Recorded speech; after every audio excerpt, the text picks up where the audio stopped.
La PDG souleva le masque du livreur et découvrit avec stupeur qu'il était son ex-petit ami, celui qu'il avait abandonné des années auparavant. En le voyant dans un état aussi misérable, son cœur se remplit de sentiments complexes. Mais dès qu'elle se rappela la douleur d'avoir été impitoyablement abandonnée, elle lui asséna une gifle sans hésitation. Cependant, elle ignorait que s'il l'avait quittée à l'époque, c'était pour une raison bien précise. Un an plus tôt, l'entreprise familiale de la PDG avait fait faillite, et son père, écrasé par la pression, s'était suicidé en se jetant du haut d'un immeuble. Plongé dans le désespoir, son petit ami était devenu son seul soutien. Pourtant, un jour, il coupa soudainement tout contact avec elle et mit fin à leur relation sans explication. La PDG ne comprenait pas comment il avait pu devenir si cruel du jour au lendemain. L'homme lui déclara alors qu'il ne l'avait fréquentée que pour sa richesse et que, maintenant que sa famille était ruinée, il n'avait plus aucune raison de rester avec elle. Furieuse, sa meilleure amie le traita d'ingrat et de traître. La PDG, elle aussi, refusa d'y croire, mais l'homme la repoussa violemment et partit sans se retourner. Ce qu'elle ignorait, c'est qu'une fois le dos tourné, il avait éclaté en sanglots. En réalité, il venait d'apprendre qu'il était atteint d'un cancer. Afin d'aider sa petite amie à rebondir après la faillite de sa famille, il avait secrètement fait don de son rein en échange d'un financement d'un investisseur providentiel pour relancer son entreprise. Grâce à cet investissement d'1 milliard,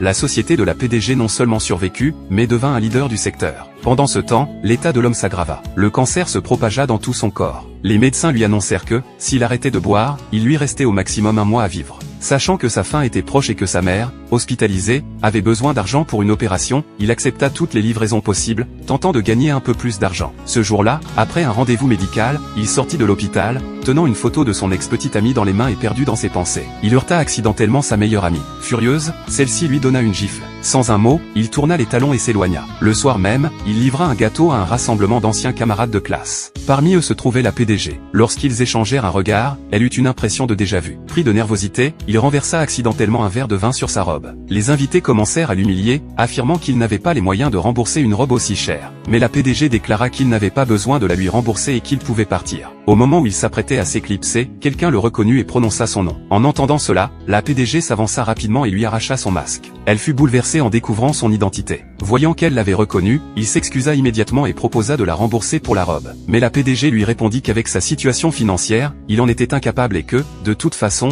il ne pourrait jamais réparer tout ce qu'il lui devait. L'homme sortit tout l'argent qu'il possédait et le lui tendit, promettant de lui rembourser le reste petit à petit. Puis, sans attendre de réponse, il se retourna et s'éloigna. Cependant, la PDG l'arrêta et lui dit qu'il ne partirait pas à moins de boire tout l'alcool présent sur la table. Désespéré de s'en aller au plus vite, l'homme, ignorant la gravité de son état de santé, accepta le défi. Mais à la dernière bouteille, il s'effondra en vomissant du sang. Dans une douleur atroce, il demanda à la PDG s'il pouvait enfin partir. En voyant son état, elle finit par céder. C'est alors qu'un ami de l'homme fit